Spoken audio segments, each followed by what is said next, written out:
Big Rab Show Podcast is kindly sponsored by G1 Reeds.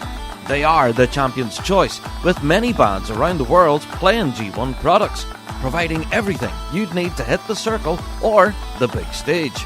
So, check out g1reeds.com as they keep the lights on here at the Big Rab Show Podcast.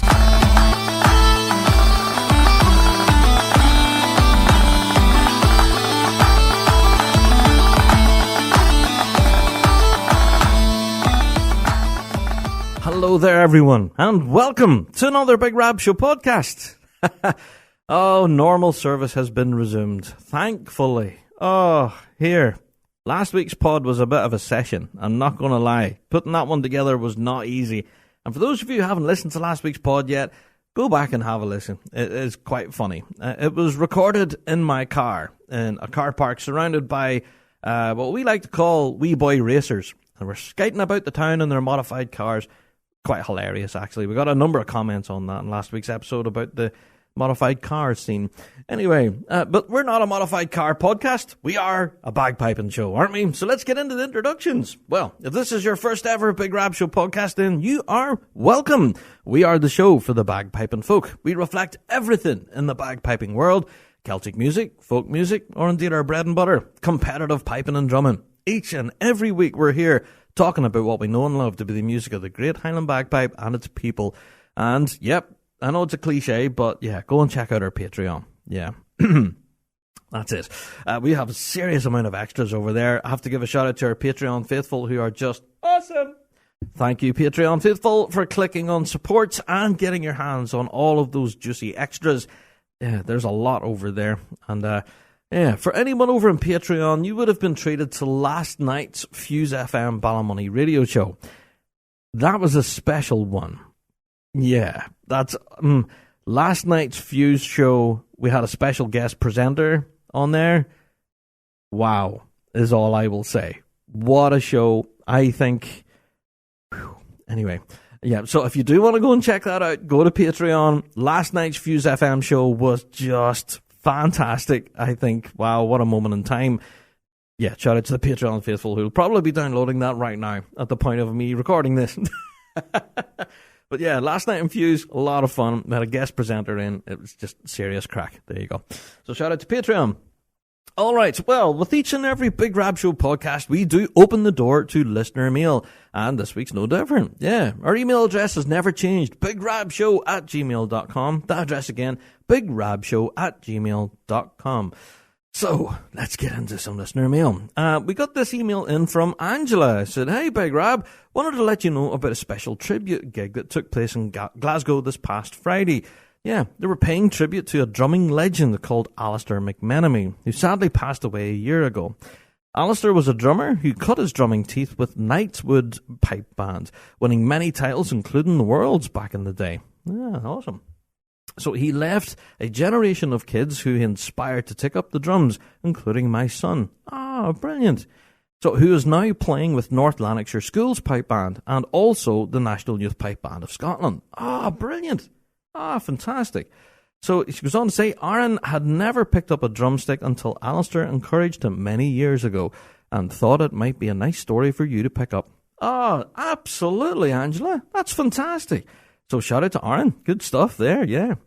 So Aaron and his bandmate Alex kicked off the gig at the Garage, followed by bands Alistair played with and headlined by the Legends Gun. Ooh, there you go, cool. Apparently, they managed to raise over £12,000 for charity and was quite an epic night. There you are. Angela, thanks so much for getting in contact with us. Such a fantastic story. So, yeah, shout out to Aaron. That's amazing. Yeah, and good luck in North Lanarkshire Schools there. And, of course, the National Youth Band, who are warming up for their big gig, if anything. Yeah, we did plug that last week. National Youth Pipe Band of Scotland is going to be in concert in Glasgow coming up in April. There you are. So, yeah, shout out to Angela. Thank you so much for that. What an amazing story. And, yeah, quite a fitting tribute there. It's a bit of a drumming legend there to Alistair McMenemy. Fantastic. The other emails that we did get in on the show were pretty much talking about, well, the quality of last week's episode. Yeah, where I was recording in a car park because, well, thanks to the storm here that hit in Northern Ireland, I didn't have any electricity or internet, but we do what we can to make a show possible. So recording in my car and then editing and uploading in a local coffee shop was a necessary evil. But yeah, huge shout out to the Rab Show team who did help and make last week's show possible. And yeah, we mean it when we say we're here every single week, and we have yet to miss an episode. Yeah, regardless of what's going on in the world, we have always managed to produce something. So, yeah, I don't know. That's something we take great pride in, I guess, our streak, if you want to call it that. But yeah, we've never really missed any week at all, and we don't plan on continuing or starting to miss episodes. Anyway, so yeah, the rest of our listener mail, we'll be talking about this week's topic of the week. I did ask you guys out there, will you be, have any opinions, I guess, on the 4 major championships thing? And wow, the wealth of feedback we got was just insane. All right, now I've done my best to incorporate all of the feedback that we've received, and that will be in all of this week's topic. We'll talk all about that, okay?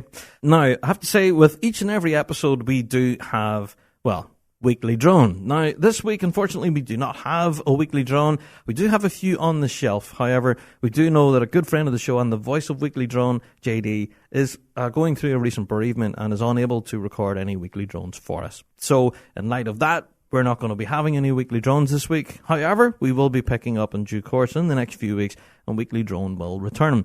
So if you do want to submit your own weekly drone, then please do. Go to our website, thebigrabshow.com. As I say, the big button at the top of the page says Weekly Drone, and you can let us know your thoughts and opinions on everything in the bagpiping world, warts and all, without fear of recrimination, because it's completely anonymous.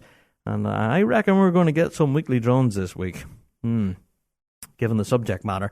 Anyway, so yeah, submit your own weekly drone, and yeah, this feature will return in a few weeks' time. There you are. And from all of us here in the Big Rab Show team, we do want to send our best to JD and to all his family at this time. All right, well, with that all being said, we've covered listener mail, weekly drone, all that stuff, and that's the introductions well and truly behind us. It's about time we start getting into all the news and updates then, isn't it?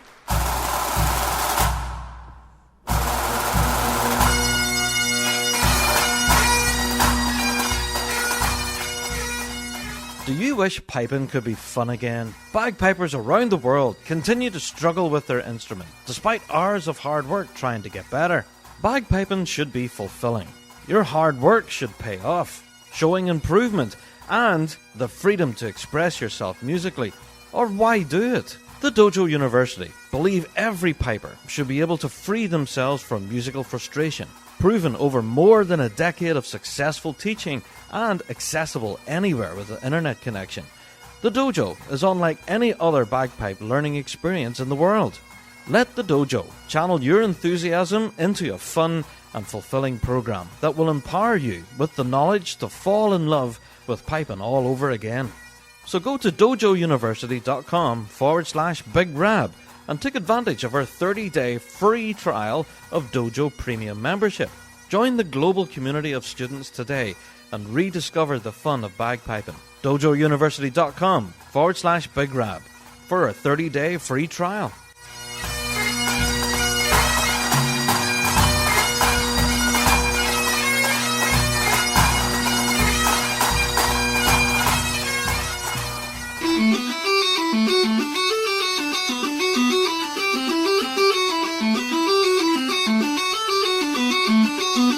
Ready to take your playing to the next level? Say hello to the ES Session Chanter, the ultimate practice chanter designed for versatility and durability. Crafted from stainless steel and aluminium, the chanter comes equipped for both an A stem and a B flat stem, giving you the freedom to play along with any instrument, anytime, anywhere. Whether at a band practice or a trad session, the ES Session Chanter keeps pace with your creativity. Included with the chanter is the custom carbon carry case, the perfect addition to this compact and tactile instrument. To get yours, head to essessionchanter.co.uk. Okay, let's get into all the news and updates. Now, again, I'm going to throw the warning out there. Every week, we do our best to include everything. There's bound to be something we miss. So if there is something we miss, again, email us in bigrabshow@gmail.com and we'll do our best to include it in the show. Now, I'm going to get a couple of stories, actually, that we should have got on last week's show, but we didn't. All right, so let's get into it. Well, I have to give a shout out. Obviously, you just heard an advert there for the dojo, which honestly is a fantastic service. We can't oversell it enough. Yeah, they do a fantastic job over there. And hey, we have a free, trial of Dojo Premium, so why not take advantage of that? But the dojo is actually one of our top stories this week. They're launching quite an interesting new product, actually, all for drummers. Yeah.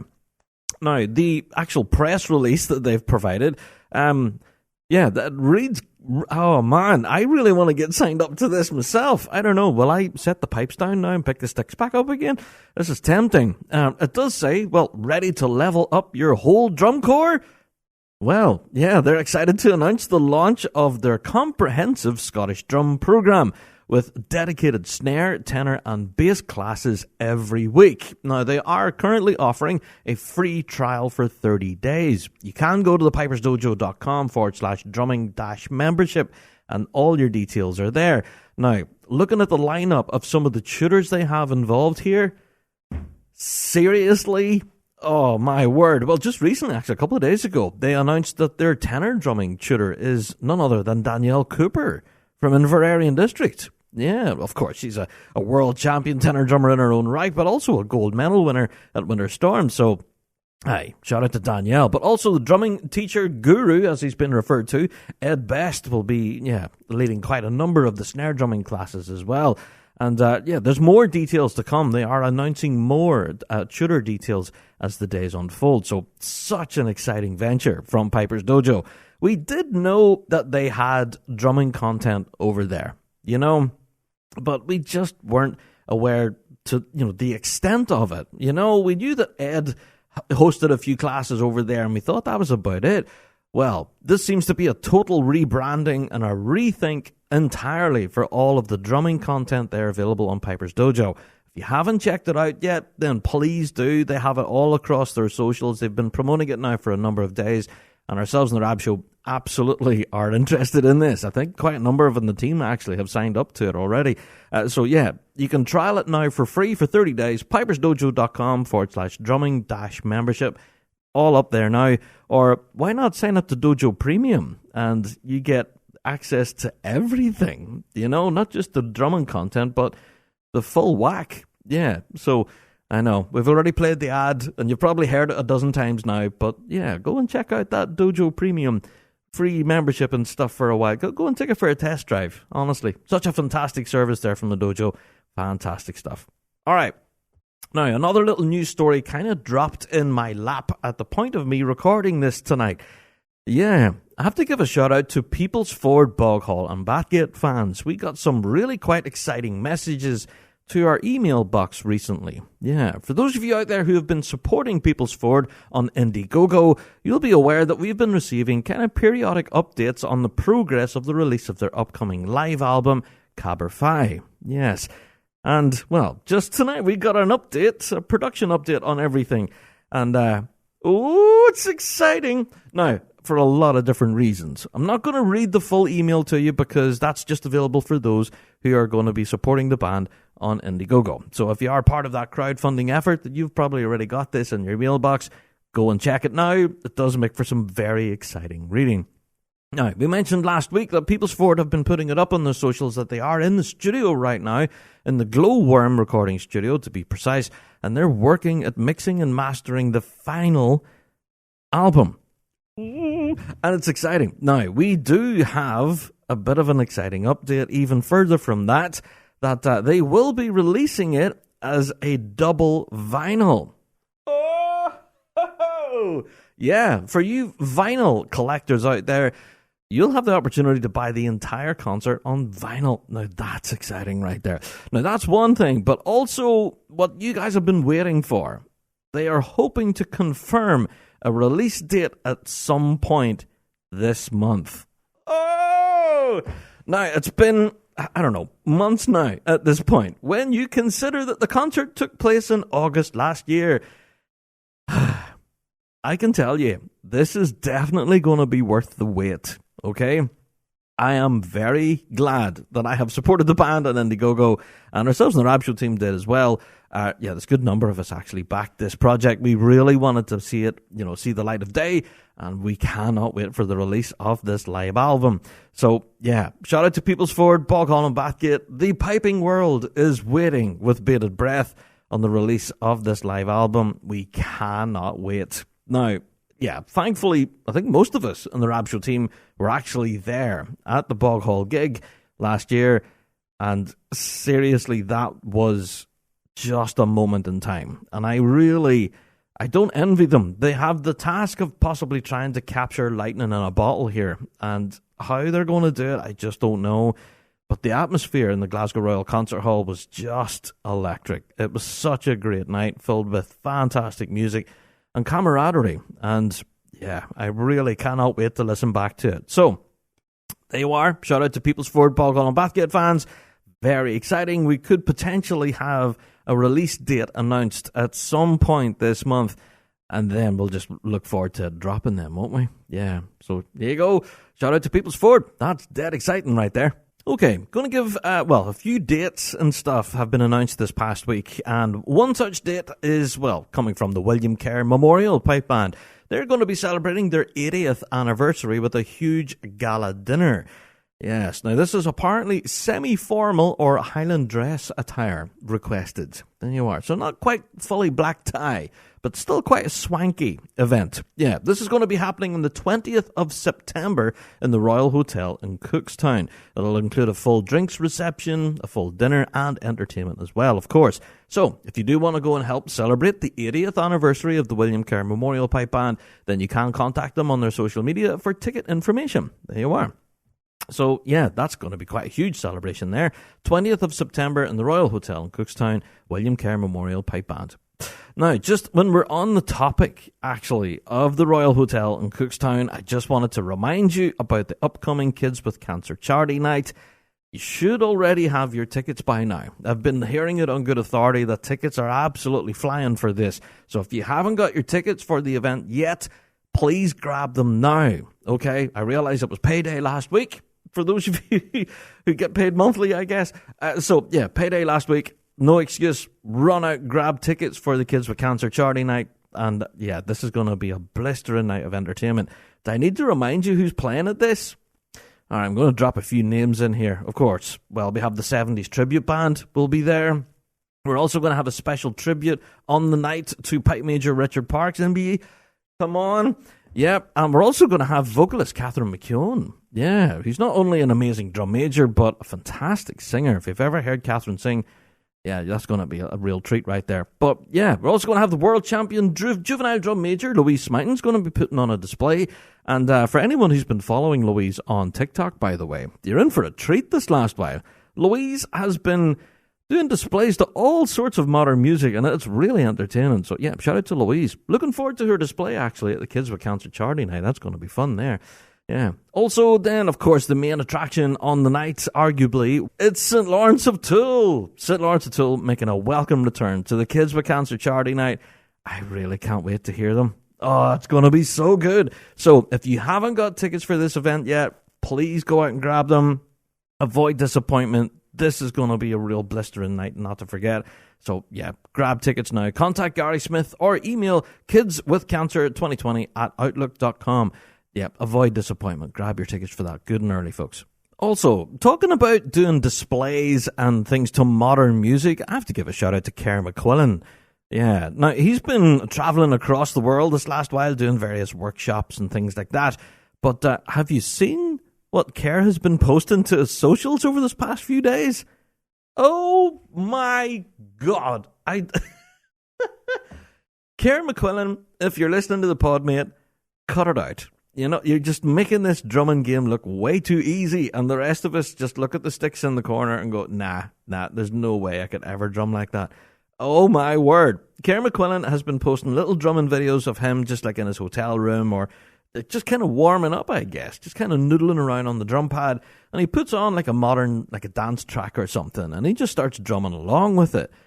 Well, this is the drumming version of Melt Your Face. Oh my word. I just don't know how Kerr has the technique and dexterity and just make it look completely effortless. It's insane. So I've been suitably glued to these posts that Ker's been putting on socials. If you haven't caught them yet, shout out to Ker McQuillan. You need to go and watch them. Wow, from a drumming perspective. Do you know what? This pod this week's been quite drumming heavy so far, hasn't it? But yeah, honestly, I've been really enjoying the content from Ker McQuillan over this last few days. Just absolutely blistering. Go and check it out. Wow.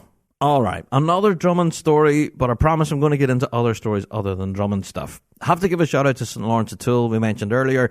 They put it out on their socials that they have some brand new drums coming their way.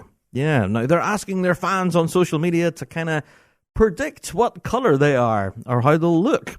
Now, of course, we all remember the iconic drums that St. Lawrence O'Toole have had over the years. Those kind of pink and silver striped with the, the chrome hardware and stuff. They're really iconic. You can spot them from across the park, and they have won multiple Big Rab Show awards for coolest drums.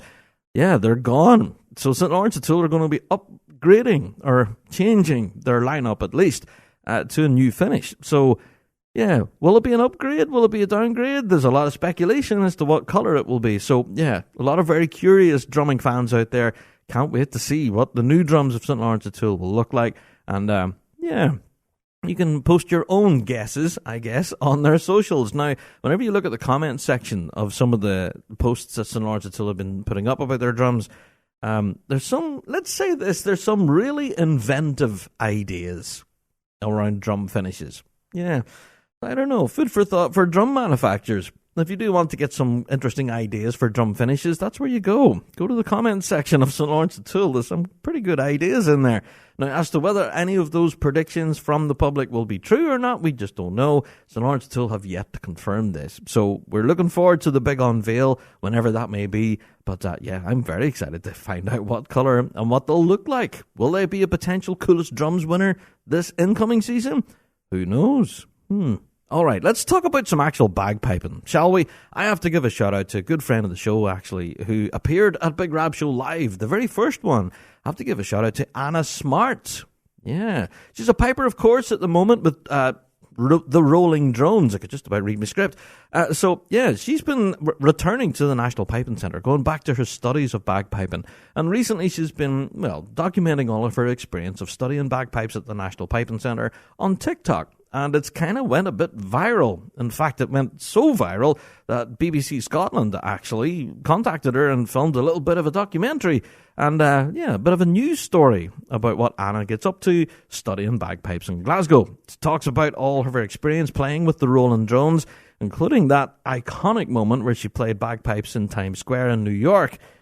That was something special as well. So, yeah, if you aren't following Anna Smart on her socials, or even if you aren't aware of the news story that dropped on BBC Scotland, then, yeah, you're missing a trick. It's fantastic to see bagpipes represented in such a cool way, with all of these social media clips and stuff going so viral, with people being very interested and learning more about the Rolling Drones, who do play a lot of modern music with a bagpiping twist. If you haven't listened to the Rolling Drones yet, you're missing a trick. We have played them quite a lot over on Fuse FM over the years, and, yeah, I really love the band. I know some people that can kind of take them or leave them, but for me, I think they're great fun. I absolutely love the band. And, yeah, shout out to Anna Smart. Yeah, who, I don't know, if any of you remember the first Big Rab Show Live we did at Piping Live? Anna actually done a solo spot up there and absolutely tore the stage up. It was brilliant. So, yeah, shout out to Anna Smart. And, yeah, long may it continue. Keep the piping videos coming. And good luck with your studies at the Piping Centre. Yeah. Okay, so from a piping story in Scotland, let's bring it a little closer to home, to right here in good old Ireland, where the Peace Proms, yes, the cross-border orchestra of Ireland, has just opened its doors again. And I have to give a shout out to the Harry Ferguson Memorial Pipe Band, Down Academy, and New Rossin District, who are all involved in the cross-border orchestra of Ireland. And, yeah, they are used for impact value. Let's say that. I've seen quite a number of the videos from the recent performances from the orchestra, who honestly play in some massive venues. You're talking huge arena shows are there to listen to this orchestra. And the cross-border orchestra draws talent from all across Ireland, north and south, and brings them all together to thump out some big tunes. And, of course, the pipes and drums, They're welcomed on stage and they smack the audience in the teeth with some blistering piping. It's just brilliant to watch. There's Highland dancing, thumping great tunes. If you haven't seen any of the clips yet, I would urge you to go along and have a look at them because, yeah, a lot of the talent on display here is just fantastic. And a lot of the ones that are playing here are all youngsters. You know, a lot of young kids playing in here. So, yeah, shout out to the Cross Border Orchestra of Ireland who have just started their tour, actually. And they have dates all across, actually, over the next few weeks. So there's plenty of opportunity to go and catch them live if you can. If you're living here in Ireland, of course. So, yeah, go and check them out. Cross Border Orchestra of Ireland. And their clips have also gone kind of viral as well. So, yeah, it's brilliant to see piping and drumming on such a huge stage. And go and check that out, the Cross Border Orchestra. Brilliant. Okay, I'm going to briefly mention, I've already plugged this before, similar to the Kids with Cancer Charity Night, but I'm just going to mention it again. Tullylagan Pipe Band will be in concert in the Burnavon Theatre in Cookstown. I know I've already mentioned it before, but I'm mentioning it again because I'm hearing that the tickets are limited for this. So if you do have any plans to go and see the Mighty Lagan in concert, then you're rapidly running out of time. Now, not only will Tullylagan be on stage that night, but also Queen Elizabeth Pipe Band will be there, along with the William Kerr Memorial Pipe Band. Yeah, so this is all taking place on the 5th of April in the Burnavon Theatre in Cookstown. For all of your tickets, go to burnavon.com. Go and grab them, because, yeah, honestly, from what I've been hearing, tickets are limited now. So if you do want to go and see Tullylagan and Queen Elizabeth and the William Kerr Memorial, yeah, go and grab the tickets now. Yeah. And I've heard a little rumour that, yeah, there might be yours truly behind the microphone again this year. That may well just be a little rumour. Anyway, but shout out to Tullylagan. Looking forward to this upcoming concert on the 5th of April. That's going to be such a great night. If previous years are anything to go by, this will not disappoint. So, yeah, looking forward to seeing the Queen Elizabeth, of course, and the William Kerr Memorial Pipe Band in concert too. It's going to be a great night of thumping good tunes and a bit of crack for by. Yeah, so looking forward to that. Tullylagan, live in concert, 5th of April in the Burnavon Theatre in Cookstown. All right, seeing how we're plugging gigs, there's another couple of gigs that we need to feature as well, of course. Fife Police are going to be in concert in the Aberdeen Music Hall on the 19th of April, Dancing on the Beat. Now, that's going to be a big show. We've dedicated a full pod to that already. If you haven't listened to that interview, go back. You can have a listen. As we hear all about Fife Police, what they've been doing over the course of the winter months, and, of course, what we could be potentially looking forward to, yeah, in Aberdeen on the 19th of April. So, yeah, thanks to Bucksburn District who are hosting the concert in the first place. Really looking forward to this. 19th of April, Aberdeen Music Hall, Dancing on the Beat. Fantastic. Also, on the 19th of April, I have to give a shout out to the National Youth Pipe Band of Scotland who are going to be throwing their huge end-of-year concert. This will be taking place in the Glasgow Royal Concert Hall on the same date, 19th of April. And so, yeah, I don't know. The National Youth Pipe Band, they absolutely know how to thump out a concert, don't they? They are a previous Big Rab Show award winner for Live Act of the Year. And, yeah, if you do want to go and see them live, you'll be in for an absolute treat. Go to the National Piping Centre's website for tickets and all information in relation to the National Youth Pipe Band and their initiative. It's such a great venture over there, encouraging all sorts of incredibly talented pipers and drummers across Scotland, aged from just 10 years old up to 25. And, yeah, trust me, this band can absolutely melt your face. There's a lot of face melting going on, but the National Youth Pipe Band of Scotland can absolutely accomplish that. So if you don't want to go to the Fife concert, if it's too far to go up to Aberdeen, wherever you are geographically, then perhaps Glasgow is a little more closer. Either way, you've got a decision on your hands. Yeah, 2 amazing gigs happening on the same night, 19th of April.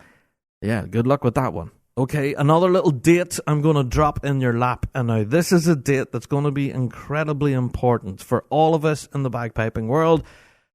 And I don't take that lightly. Every year we tell you guys about this. And every year it happens and it seems to completely shake up the bagpiping world. And everyone gets blindsided by it. And they're like, oh, what just happened? Right, I'm going to warn you now. The 94th AGM of the RSPBA will be held on the 8th of March. All right? You've been warned. Yes, so please make sure that all of your band secretaries are aware of this date because they can actually join online if they aren't able to travel to Glasgow and be there in person. Yeah, they're holding it as a hybrid meeting, so there will be a Zoom link and everything, and you can tune in. Yeah, and don't forget that if you're attending, you will also have the opportunity then to vote on some quite important stuff. Now, we haven't seen the papers and everything as preparation of this meeting, so we do know that that gets sent out ahead of time. We don't know if that's been issued out yet, but we are waiting on that information. But I just wanted to give you all a huge heads up.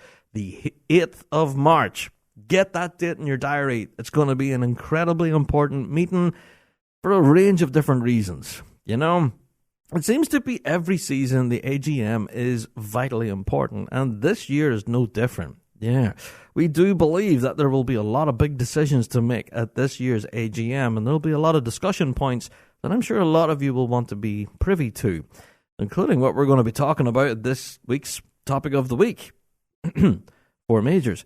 So, yeah, this year's AGM, can't stress it enough, vitally important. Make sure that your band secretary is aware of the date at least, and if they're not planning on attending, then make sure that they arrange for a proxy to be there in their stead. Okay? You've been warned. I'm telling you again, go to rspba.org for full information on how you can register your band's details to attend. Now, you also have to make sure that you have your fees paid as well.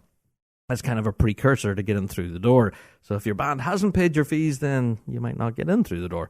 So there you are. Talk to your band secretaries, please. Tell them Big Rab has warned them. That date is happening soon, the 8th of March. You will want to have your voice represented at this meeting. This is going to be a big one. And I'm sure we're going to talk about the outfall of this meeting, of course, as it happens.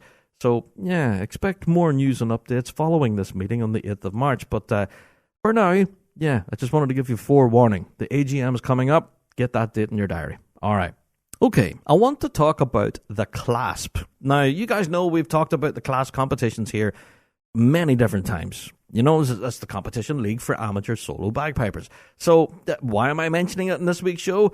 Well, they've launched something that I believe is a first for the CLASP and has been, well, really incredibly interesting. It has been sponsored by a good friend of ours, of course, ES Session Chanters, who will be, providing an overall winner with an ES Session Chanter as the prize. Now, what am I talking about?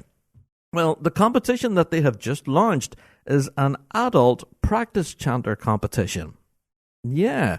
Now, this is to offer adults in the early stages of their piping career a competition platform, which is geographically accessible to all because it's online. So you can, at home, record your video, send it in as part of the competition, and potentially win yourself an ES Session Chanter. Now, your playing requirements for this are quite basic because it is pegged as the early stages of piping career for adults. So it includes either competing in the Pembroke Ground, for example, you have to perform one, or a 2-4 march, like a 2-parter. We have to say, what's the other ones? A strathspey and reel, 2 parts each, or a jig, which is 2 parts repeated. And I don't know. I am seriously tempted to enter this myself. Now, granted, I have played bagpipes competitively in a pipe band. So I did contact the folks there at the Piping Centre to say, hey, am I able to compete in this? I have played bagpipes competitively in a band. I haven't played in a solo competition on pipes. And they're like, well, we would kind of encourage you to go and look at the grade 4 bagpiping competitions because they are available, So that's a kind of a general guide that they would provide. They would recommend the competitors look at the CLASP grade 4 bagpipe events. And if these events on bagpipes are currently out of your reach, then perhaps the practice chanter events is where it's at. So use that as kind of a gauging kind of thing. If you don't think you can stretch to the full piping competition and you're only really getting around these tunes on chanter, then this is fantastic. So for full information, my advice is to go along to the CLASP website, or you can email them, clasp@thepipingcentre.co.uk for any questions. The closing date for this competition and the practice chanter, adult practice chanter event, it all closes on the 15th of March. Now, all of those, the piping competitions, they all have different closing dates as well for their respective grades too. So, yeah, for full information on all things to do with the CLASP, go to theclasp.co.uk and click on the Join Now icon, or you can look at all of the competitions available if any of them are tempting. Now, honestly, this is very tempting to me, because whenever you consider that a lot of solo events would pitch beginners, against absolute professionals, because it's based on your age. So a fellow like me who's in his 40s learning bagpiping for the first time, I'm over 18, so I'd be classed in the over 18 grades, and I step in there trying to play my 2/4 marches, for example, and then along comes somebody else who's been playing for like 10 years, 20 years, and plays a hornpipe jig and absolutely stuffs me. So this opportunity for adult learners is rare, and I think this is such a fantastic venture by the CLASP, opening that door to adult learners, which honestly, for a competitive standpoint, is kind of under-catered for in the bagpiping world. So, hey, shout out to the CLASP. What an interesting venture this. And also shout out to ES Session Chanters, by the way. If you win the competition, you get one of their CLASP practice chanters. Now, trust me, I don't really class them as a practice chanter. They're kind of their own musical instrument, to be fair. I've played them at many's a session now at this point. I'm very fortunate to have one. And yeah, I've thumped out some tunes in bars and it's been brilliant, So, yeah, I don't know. They're such a fantastic instrument. So, yeah, shout out to the CLASP. Go along if you are anyways tempted, if you are an adult beginner or learner. And, yeah, this is a great opportunity for you. Yeah, go and check that out. Shout out to the CLASP. And, they have a range of competitions that run all year, not just for practice chanter for learners, but all through all the grades as well. Just absolutely fantastic range of competitions on display there. And a lot for people to get their teeth into. Absolutely. Especially during this off-season, I guess. And for those who are maybe preparing for upcoming solos that are going to be happening in the next few months, yeah, this could be something to kind of cut your teeth on before you step out in front of the clipboard. There you are. Shout out to the CLASP. Okay, going to briefly mention about the Reading Bagpipe Competition. Yes, this is the 14th annual competition, and they have put out an announcement of the dates and everything of when it's happening. Yes, thanks to RSPBA who are hosting the event. This will all be taking place on Saturday, March 1st through Sunday 2nd. And for all your details and information about gradings and how to get your registration in and all that kind of stuff, go along to readingbagpipecompetition.com. They have grades all the way through from 5 through to 1. And yeah, shout out to RSPBA. This is quite exciting, this. So again, I'll be trying my best to keep across all the developments there at that Reading competition. And we'll hopefully bring you all the winners as it happens. So that's all taking place March 1st through 2nd. And for all your information, go to readingbagpipecompetition.com. I could just about read my script. That's exciting there. Also, just to give you another reminder, of course, the RSPBA Pacific Rim competition, that's fast approaching. So, yeah, full details on that, of course, you can go to BC Pipers Association or rspba.org for full information. And, of course, that's all taking place on March 8th and Simon Fraser University. Yeah, so if you are going to be in the area or if you're going to be competing at that competition for the Pacific Rim, and get that all-important J. Reid Maxwell medal, plus $500 on your sparring, and, of course, yeah, that all-important Worlds qualifier, then, yeah, shout out to everyone who's going to be competing at that. Good luck, and it's just around the corner, actually. March the 8th, it's not that far away.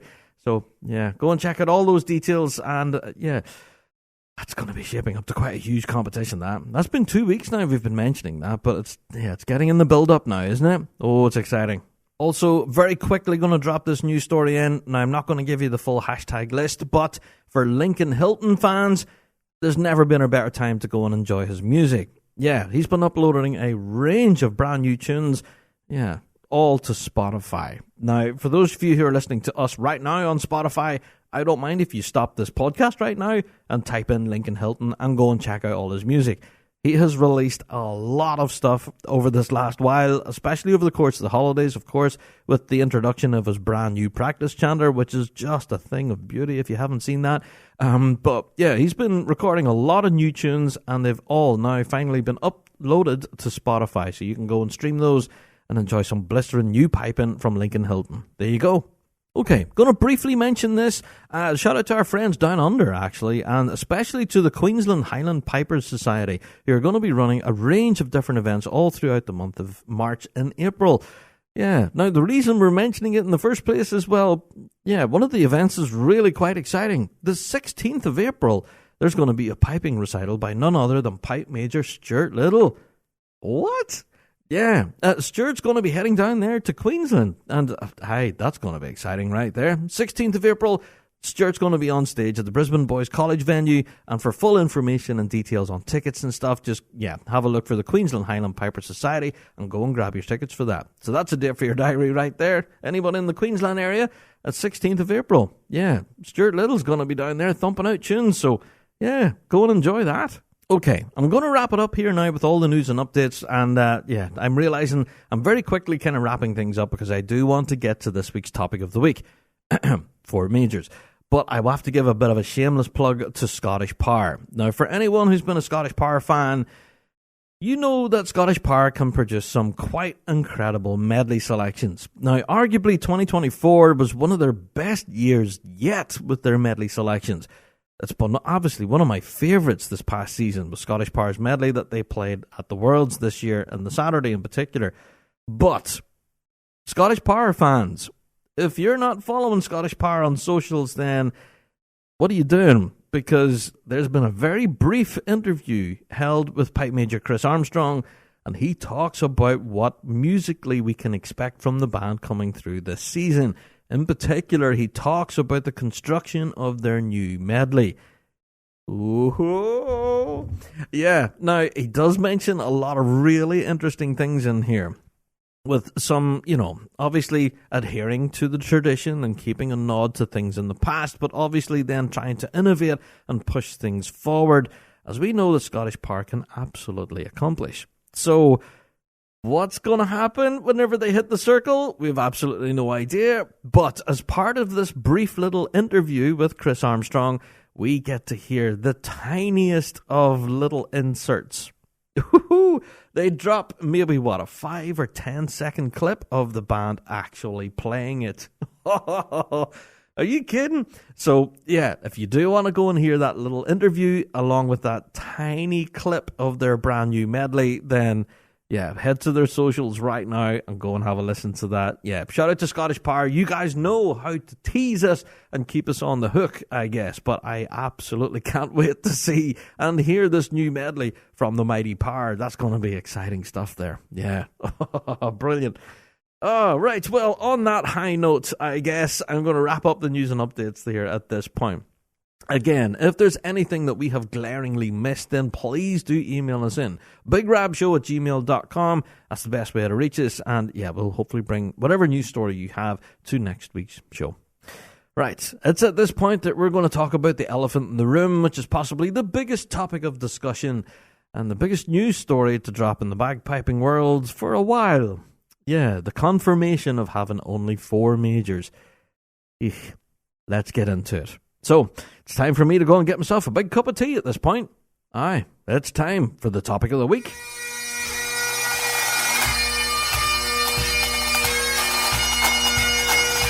Kingdom Thistle Pipe Band Supplies. For all your pipe band and marching band needs. Supplying everything from uniforms and instruments to custom designed bass drum heads. They offer it all. Not forgetting their exclusive Kingdom Gilly Brogues and George Boots. Crafted by bands for bands. Kingdom Thistle provides expert product advice and an industry-leading drum refurbishment service to keep your equipment in top-class condition. Also, shipping worldwide. So, stop by their store in Fife or visit them online at kingdomthistle.com for all your pipe band and marching needs.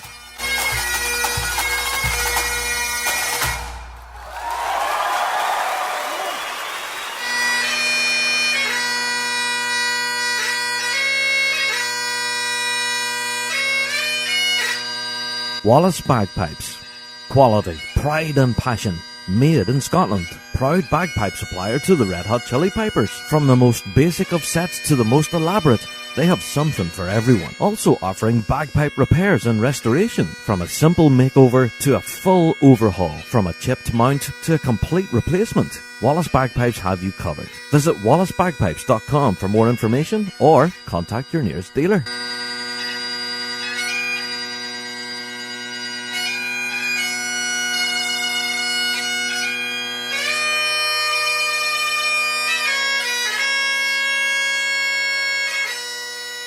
All right, time for topic of the week. let's get into it. Of course, by now, you've probably already seen the news or heard us talking about it earlier. Yeah, 4 majors this season, folks. And there's positives and negatives around all of that. Yeah, we'll get into all of that. But I have to say, this has kind of been the topic for discussion around many dinner tables in the piping world this last few weeks. And yeah, I think one of the biggest questions that's definitely been around my dinner table is, well, why are these competitions so difficult to put on? Whenever you're thinking about it, a major championship is like a huge deal, you know? And the titles on offer here are incredibly sought after by the competitors. So you would think that the competitions themselves would be sought after by the city, the town, the region, you know, who would be kind of bending over backwards to have a major championship in their location. But that doesn't appear to be the case. And we need to look into the reasons why that might be happening right now. So, well, first of all, by way of full disclosure, let's get into the dates that are in the calendar and what our season will be looking like this incoming year. We kick things off with the first major championship being the UK Championships in Edinburgh. Yeah, we've already talked this one in circles, I think, at this point. The announcement of the date, of course, 12th of July. That's a controversial one. We did kind of get into all of that. But also the location as well, Edinburgh. So the UK Championships are now leaving Northern Ireland and skipping across that Irish Sea and heading to Scotland. In fact, all of our major championships this season will be held in Scotland. That's another talking point, which we'll get into. Also, the next date, the end on your calendar, 26th of July, is the Scottish Championships in Dumbarton. Now, Dumbarton and the Scottish... yeah, we kind of knew that date was coming anyway. I think that was confirmed very early last year. So, yeah, that's kind of a mainstay in the calendar now at this point, that we always go to Dumbarton for the Scottish around the tail end of July. So there we are. 26th of July, Scottish and Dumbarton. Next on the list then is the Euros. European Championships this year taking place in Perth, and that's in the 9th of August. Now, that's a date that's really quite close to, well, the big one, the biggest one, I guess, in the calendar. The World Championships, which is taking place in Glasgow on the 15th and 16th of August. Yeah, that's been a talking point in itself, that the positioning of the European Championship on the calendar would be very favourable to a lot of international bands who may well want to consider now possibly hitting 2 major championships instead of just the one. The close proximity, both geographically but also on the calendar as well, be a very attractive prospect for international bands. So, yeah, we'll keep our eyes peeled on that one. Entries for the Euros, we reckon, will be kind of big this year. We'll have to wait and see on that front. But also, I have to say, yeah, we got a number of correspondence from you guys out there when we were asking for your thoughts and opinions on all of this. And some of the thoughts that were coming through about the European Championships specifically were, why are the European Championships still being held within the UK? Now, that's a fair question. Yeah, has the European Championships been outside of the UK in this past decade? In this past 2 decades? That's food for thought right there. I do remember the European Championships being held in Europe a few times, actually, in my time in the bagpiping world. I've been playing competitively since the 80s. So, yeah, I do remember it happening, I think, in Belgium a couple of times, maybe France. But it hasn't happened in recent memory, from what I remember. But, yeah, I don't know if that is even a factor, would RSPBA headquarters even look at that possibility of outsourcing the European Championships to a European country?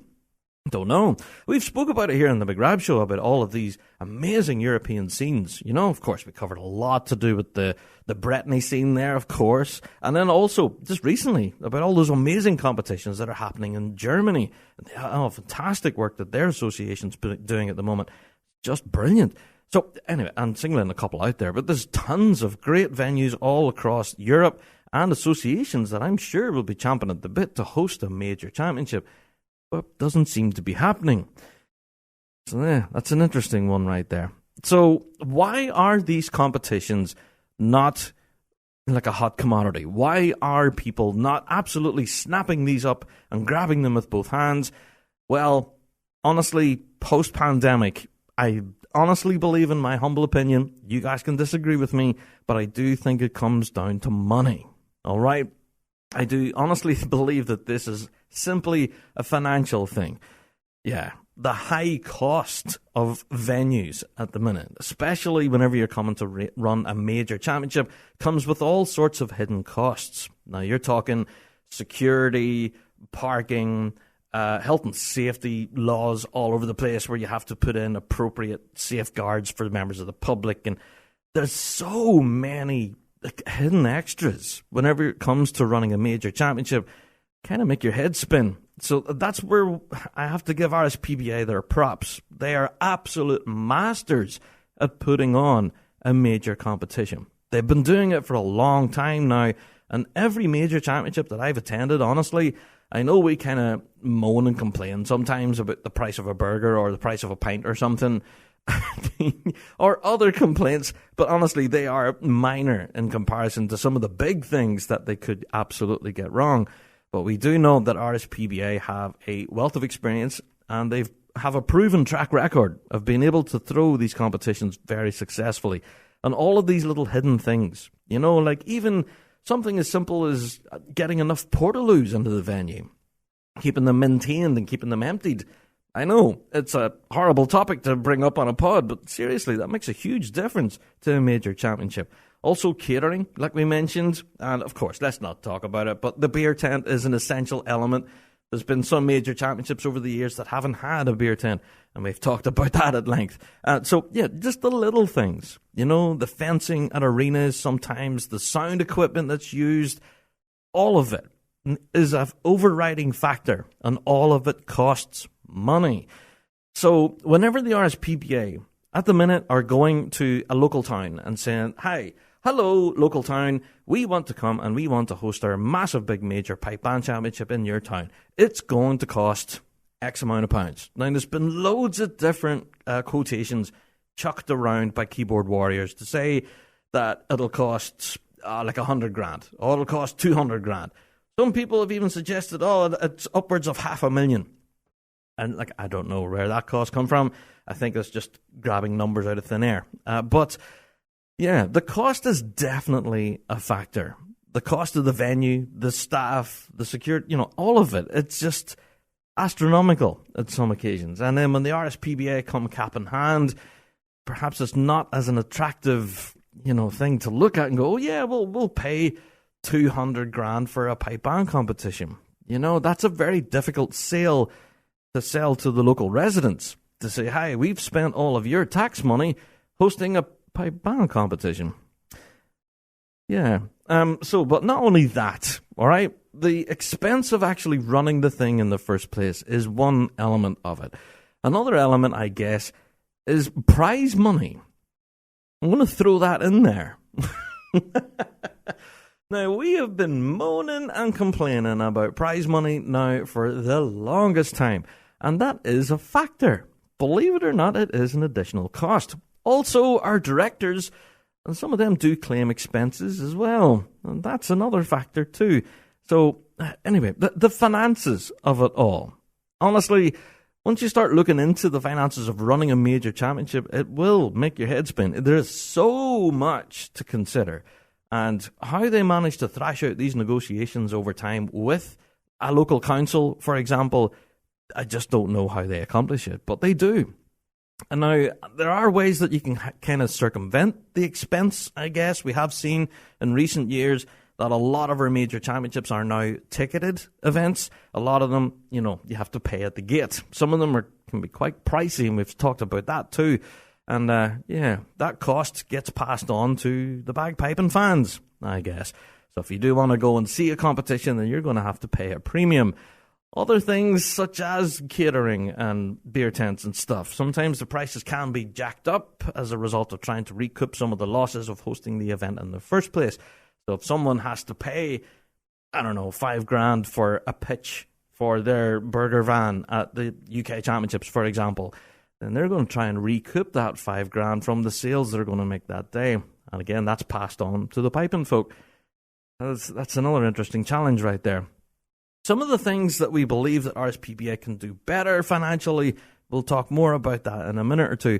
But before we do get in completely over our heads with the financials, I do have to say that there was quite an interesting appointment by the RSPBA back in October. We did mention this at the time of being quite an interesting development, and we have yet to see the fruit from this, I guess.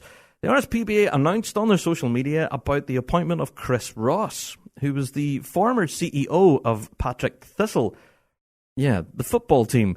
So he joined the headquarters team as a fundraising officer. So this was a brand new post in RSPBA headquarters. And Chris, being a former CEO of a massive football team, will definitely know what he's at. So he's to look at potential revenue streams and looking at government grants and all sorts of different ways of potentially bringing in finance and making what I all just talked about much easier. So, I guess we'll wait and see on that front. I'm hoping for a little bit of an update from this on the RSPBA AGM, which is coming up. And, hopefully we'll find out what Chris has been up to and whether there is some kind of financial bursary down the line that'll make all of this a lot less painful. We'll talk more about the finances in a minute or two. But one thing I did want to talk about is, remember I was saying about how local venues and stuff, they don't really see this as a big deal. Us in the bagpiping world, we absolutely understand the amount of work and effort and just what it means to win a major championship. But if you're sitting on a local council, you know nothing about the piping world, will you really grasp the gravity of what a major championship is and what it means to people? I honestly don't think they will. So for example, if you're trying to sell the British Championships to a local venue and you're talking to a room full of councillors who are very concerned about where their votes are coming from next year, are you trying to tell them, hey, if you spend 200 grand on a huge big major championship, you're going to crown British Championships in your town? Big deal. But it's going to cost 200 grand. So, I just don't know if the buy-in is there from local areas. I don't think that local councils and people who are throwing these events actually appreciate the sheer gravity of some of these titles. Whenever you rhyme off the names of them, some of them do sound quite grand. The likes of the European Championships. Of course, that sounds very grand. You're going to be champion of all Europe. Scottish Championships, of course. The UK's. Imagine being a champion of all of the UK. And then you have the British Championships. And, I don't know. I just don't know if the gravity of these major championships are sold appropriately. To give the kind of weight behind it. To say, right here, we are going to throw the UK Championships in your town.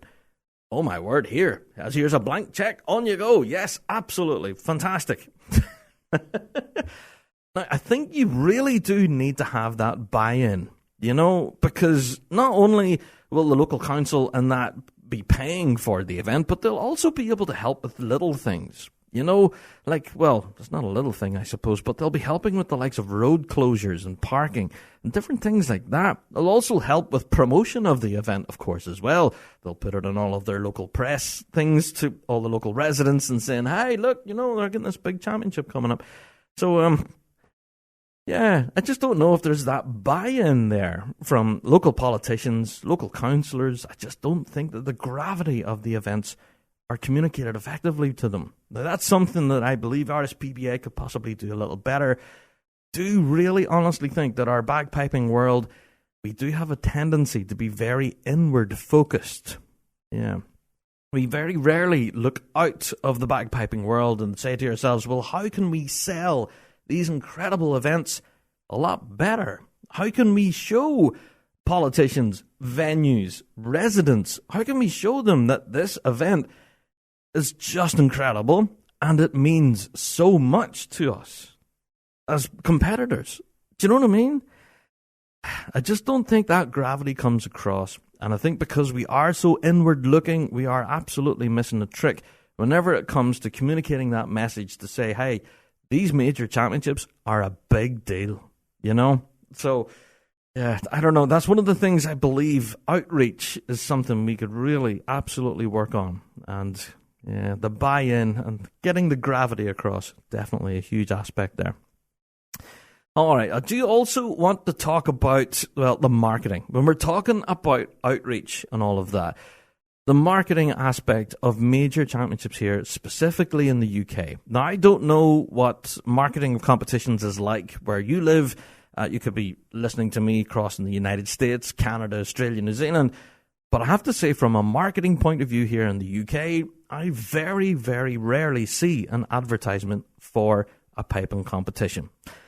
Now, obviously, in my line of work, of course, with the Big Rab Show and being well connected in the piping scene, I am very keenly aware of these events happening. And every now and again on my social feed, of course, thanks to all the algorithms, then, I get all of those advertisements put in front of my face. But what about those who aren't involved in the piping scene? As I was talking earlier there about outreach, I do genuinely believe that we should be reaching those people who aren't in the piping scene and, showcasing our music in the best way possible and saying, hey, if you're looking something to do this weekend and you fancy having your face melted by some hornpipes and jigs, then why not come along? Of course, we're not telling people we're going to melt your face, but you know what I mean? I do think, honestly, the outreach portion of all of this discussion is a huge deal, and the marketing definitely falls within that. Now, whether that means better use of social media, perhaps, engaging with certain platforms like YouTube, which is a huge deal. Obviously, TikTok now, everyone seems to be on TikTok, including St. Lawrence O'Toole. But little ads and stuff, like everywhere you can place them. I think traditionally, especially locally here to me, you would get one advertisement in the corner of a page of the local newspaper. And it would be text-based, there's no photographs, and it'll just be piping competition happening this weekend, gates open at 6 a.m. or something. That's it. That'll be it, and no other further details. You've no idea what the championship is, who's playing, how many bands are going to be there, etc. So I don't know, the outreach part of it, I think that's a big, big deal. Ourselves in the Big Rab Show, obviously, we will do what we can. We're trying to push it out there to people who are not involved in the piping scene, but as you can imagine, it's incredibly difficult to convince people that, perhaps piping and drumming can be this amazing thing that can be enjoyed by many and, appreciated by the few, it would appear. Well, just for us piping fans, of course. We know and love it, of course, don't we?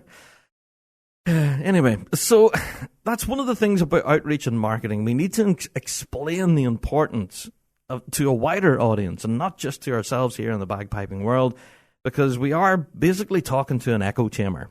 Ourselves here in the Rab Show, we can tell everybody about the 4 majors this year. And you guys listening right now, you probably know exactly the gravity behind every one of those championships. You know that all 4 of those major championships, if a band was to win even one of those, that would absolutely make their season. That would just be, that's it, right? Put the pipes back in the box, that's it, we're done, we've won a major, happy days. And for some bands that is the case. We won a major, that's it, fantastic, we can just coast for the rest of the year. However, I don't know, putting that message across, we just don't have that buy-in. And that, I don't know, I'm kind of repeating myself now. One of the things that has been suggested, all right, now, I don't know if this listener mail was kind of ticking the hand a little bit, but I think there is some kudos in this. The person who'd emailed us in, I'm not going to give their name because they asked to remain anonymous, but they did ask for, we're talking about marketing and all of that kind of stuff. Why not use influencer partnerships?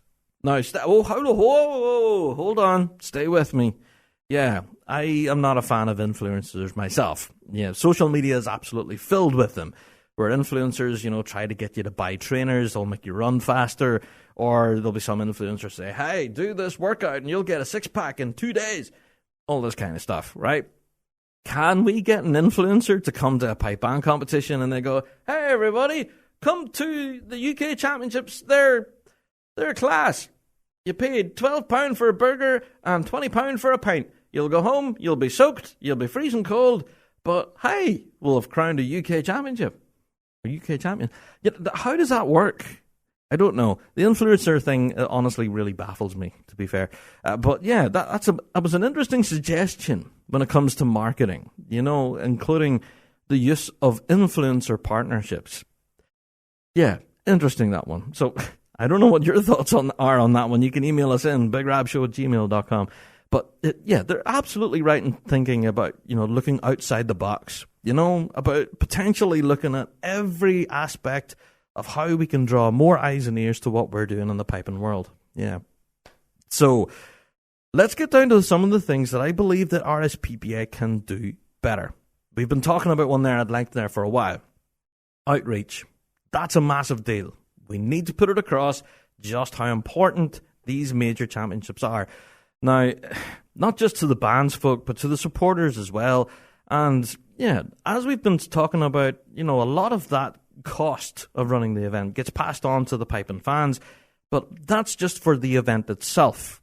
I have to say, every year I head across to the World Championships in Glasgow, and I honestly don't mind paying the money for it because I know it's going to be the Worlds. It's the big one, and the cost is just the cost. I don't really care what it is. I have to be there, And then, of course, when I'm there, I'm booking hotels, I'm going out for meals during the week, and, spending money on bars and taxis and, shows and stuff as part of Piping Live and all of that.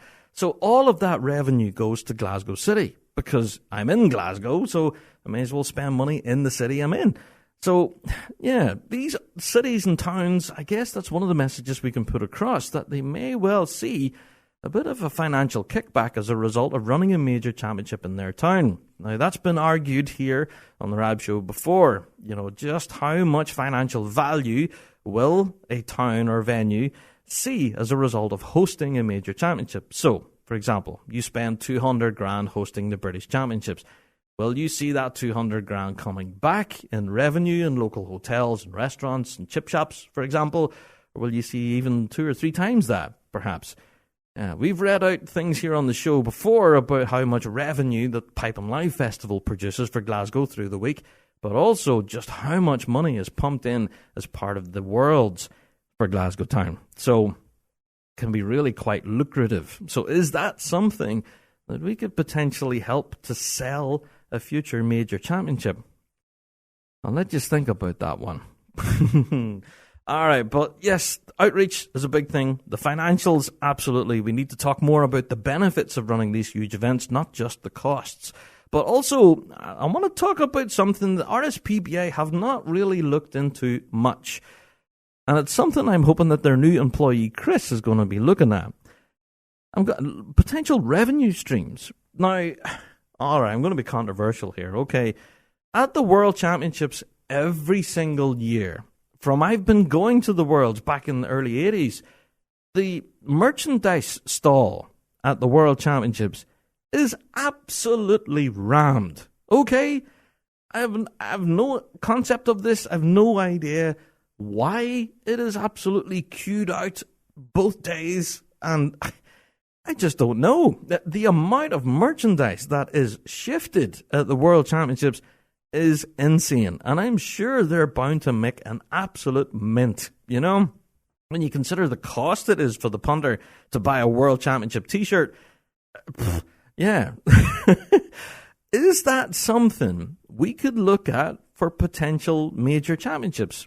Could we start selling Scottish Championship baseball caps?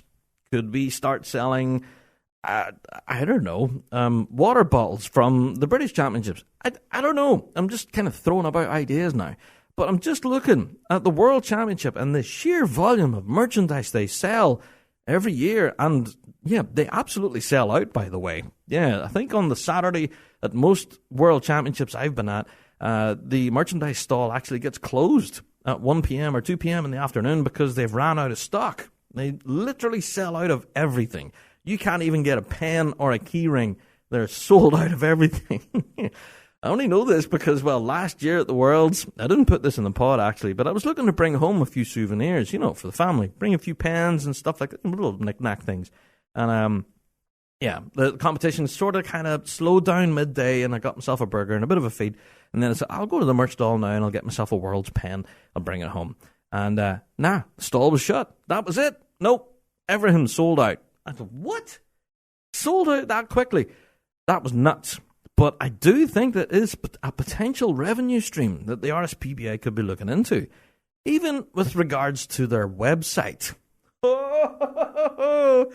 Oh, I'm going to start tap dancing on the landmine. Now, I do know that RSPBA are a registered charity, as far as I understand. So perhaps whenever it comes to selling merchandise and stuff, that could be getting into murky waters, because then essentially there'll be a profit-making business. But, how do other charities do it? They sell merchandise and stuff and help raise money for the charity. So, yeah, I feel vindicated in the way of suggesting this. Whenever you go to rspba.org, it's all pretty much a lot of writing. Not very much whenever it comes to actual content, like photographs, videos, things like that. It's not a very flashy website. It is pretty much there just to give you the news and updates and keep everybody on the page as to what's going on in the piping scene. So you can use it from that regard. But why not have a little tab on there saying shop? You know, and you can get yourself some RSPBA branded merch. You know, they've got some great logos that's recognized all around the world. Would you not want to rock an RSPBA cap or something? You know, even a wee hoodie with a wee crest on it or something? I don't know. But honestly, I think the sale of merchandise could be a real revenue spinner for the RSPBA. Could be a spinner for the World Championships themselves. And also for other major championships going forward, you know? Anyway, I'm just going to throw that one in there and step back. You know, all I do is chuck the grenades and then see what happens. But there you go.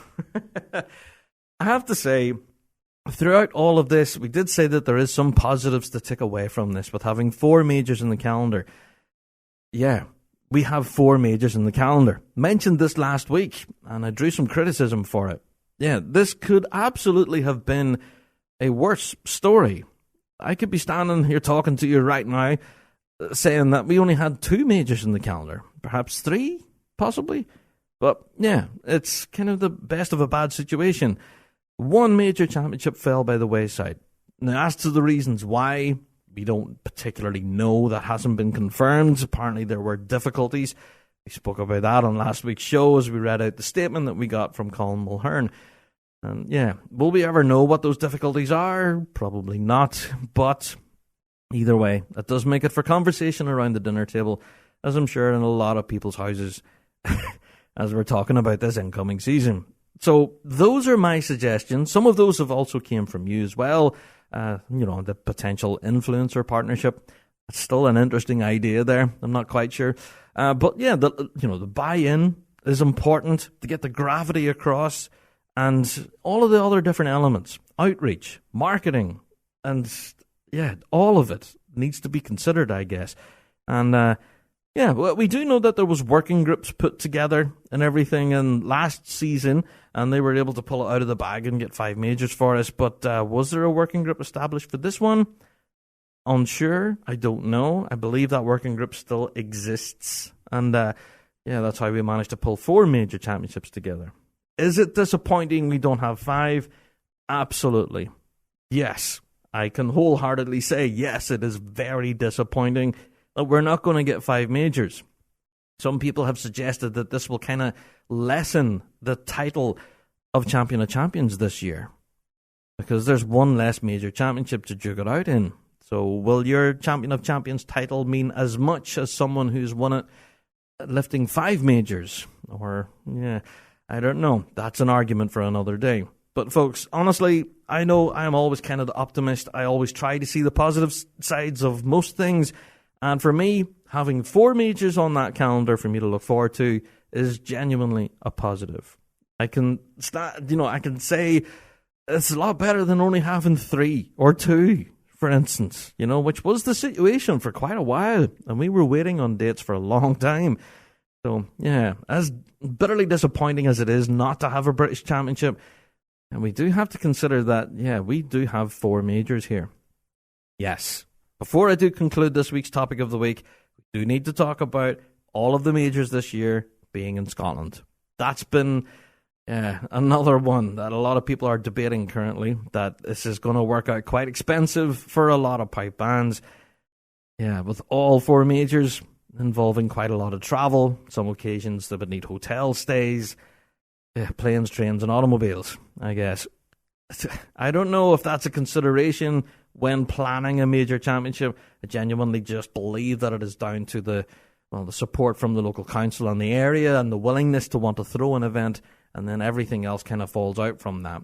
Are you willing to travel? Are you willing to stay in that town for a particular week or something? I don't believe that's a consideration. But yeah, it is something that is going to affect a lot of pipe bands this season, and I do believe that it will possibly affect the amount of bands entering for these major championships this year. I do think that this will hit a lot of the entries quite hard. So I just don't know how that's going to pan out. I guess whenever we're doing our season preview, we'll be talking about as many bands as we were excited to see. But if we're ever going to see them at all the majors, that remains doubtful, especially when a lot of those bands that we're keen to see may well have to travel this year to attend our major championships. That's a challenge. Now, as much as I'm talking about the bands here, I also have to stress that our drum majors also have the similar challenge as well. A lot of them now will also be looking at travel arrangements for all four majors, and that all adds up. Yeah, so I don't know. It's a consideration for all of us, I guess, as competitors. How are we going to afford this? But I guess it's going to impact some more than others. And yeah, it is what it is. 4 majors, again, is better than no majors. Well, folks, I've covered a lot of ground there. I think I've tried my best to incorporate all of your feedback that we got following last week's call where we asked you folks to give your thoughts and opinions on the 4 major things. And so we'll wrap it up there and tie it in a nice little bow, I guess. Now, I do know there's a lot of other aspects to this, and I have no doubt we'll continue to talk about this as the rest of the 2025 season unfolds. There's a lot of challenges here, folks. I have to say that running a major championship and getting it off the ground is not simple. There is a lot of different moving parts that we haven't even considered here on this week's pod, but I'm sure we'll come out of the weeds as we have our AGM coming up. And as the season unfolds, we'll get an appreciation as to the sheer volume of work involved in hosting one of these events. Yeah. Now, will we get five majors next season? Don't know. That's been suggested that apparently work is already underway to secure 5 majors for next year. Yeah, this is only February, but apparently the calendar is already in development for 2026. Yeah. Now, from anybody listening right now in RSPBA headquarters, hello, how you doing? Very nice to have you tuning in. I am very keenly aware that a lot of our board of directors do listen to the show quite keenly. So, hello, I'm addressing you direct. There is an open door policy here on the Big Rab Show. We would absolutely love to talk to anyone from the board of directors to talk to us about the challenges of hosting a major championship. As we've said, it's not easy. It's not straightforward. It isn't just as easy as rocking up to a car park and saying, hi, we're going to host a pipe band competition here, and the rest of you can all lump it. No, it's not that easy. It's not just as simple as like picking a big open field and saying, this would be a great place for a contest, won't it? Aye, right, we'll throw it here on Saturday. No, it just doesn't happen that way, as much as we might like it to. So, yes, anyone listening in headquarters right now, there is an open door. If any of you have any commentary, even if you want to do so under anonymity, absolutely. You can email us in, bigrabshow@gmail.com, or you can go to Weekly Drone. Yeah, go to our website, bigrabshow.com, big button at the top of the page, Weekly Drone. Let us know your thoughts and opinions on all of this. Is there anything that we have got drastically wrong? Then please do get in contact with us. If there's anything I've been talking about here, which some of it is my own opinion, some of it is your opinions out there, then if there's anything you fundamentally disagree with, then please do get in touch and we'll have the discussion here on the show. Absolutely. It affects us all in the bagpiping world when, we have to essentially cut a major championship from our calendar. It's definitely not a positive, but there is some positive elements to take from it. Yeah. All right, folks. That's pretty much it for this week's topic. Thank you all for listening. Thank you all for downloading, of course, as well. And don't forget, if you do want to get your mitts on tons of extras, then there hasn't been a better time to be part of the Patreon faithful. Seriously, there's a load of good stuff over there. And shout out to our Patreon faithful, by the way. They've been enjoying quite a wealth of content over there. Yeah, shout out to the Patreon faithful. All right, folks, I am out the door. I think we've done our best to tap dance on that landmine, and yeah, we're going to run away. But as always, anything we've discussed here in the show, we're always open to discussion. So please do email us in your thoughts, bigrabshow@gmail.com. And yeah, we'll chat all about it on next week's show. All right, folks, I am out the door. That's it for another Big Rab Show podcast, and we'll see you all in the next one. Until then, all the best.